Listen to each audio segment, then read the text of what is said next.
Aamin na kami, sir. Ha? Sa tagal kasi ng pilot run, gumugulang na yung mga rider. Mhm. Ang tagal nyong i-regular to, gawing batas to, nakakaisip na yung rider ng bagay na papabor na sa kanila. Aha. Ang tagal na kasi ng panahon eh. Hmm. Nakikita namin, 2017, 40 pesos lang ang gasolina. 50 hanggang 60 na ngayon. Hindi naman tumaas ang fare.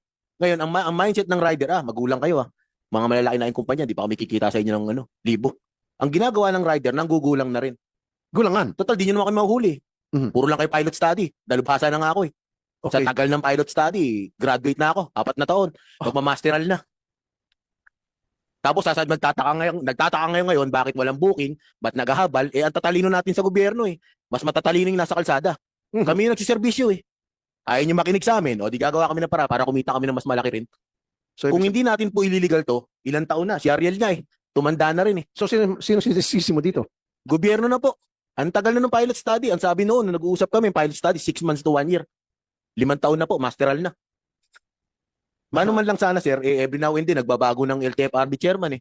Dati ang humuli pa sa amin, si Lisada. Sino sinisada? Dating spokesperson ng LTFRB.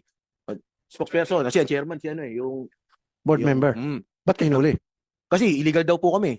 Yun lang alam namin na hanap buhay pag bumotorsiklo eh. Matagal na yung habal-habal eh. Wala pa sila sa gobyerno, may habal-habal na eh. 2009, may habal-habal na. Pinopost na ni Congressman H. Durano. Hanggang ngayon, namatay na si Representative Raul Delmar ng Cebu. Andiyan pa rin yung panukala na yun. Nananatili yung pilot run eh. Hindi ko malaman kung patalino tayo o pamangmang eh. Attorney Cuadis, pakisagot lang. Or you want to answer that? You Mr. said, Chair? Teka. Sasagot naman po si Chair Guadis, but ano tawag po dito na nagugustuhan ko yung sinasabi ni Mr. Maglusod because basically yun po yung reality on the ground. Syempre po, it's connected sa amin, sa gobyerno, sa ating mga big players, and with due respect even sa ating pong proseso sa paggagawa ng batas, siguro it's a wake-up call in such strong statement po, no? But we appreciate that. So, Chair Guadis, please. Mr. Chair, when I came in, the pilot study is still on process. We submitted the final report.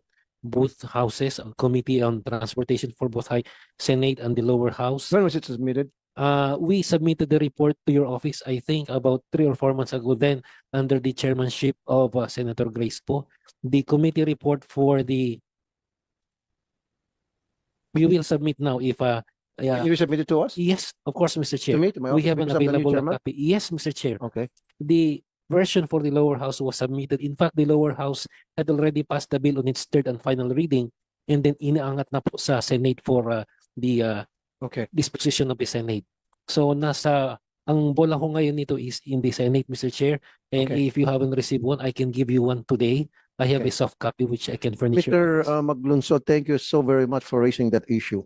And I didn't know na may problema din pala dito sa side ng legislative, yung paggagawa ng batas at nasa Senate. And bago lang po akong chairman ng transport, so baka na-overlook lang yon. So I'll look into it. I'll make sure na the ball will start rolling again. Liwanag ko lang sir, kasi dati pumasa na yun sa Congress, 17 Congress, pasado sa Congress.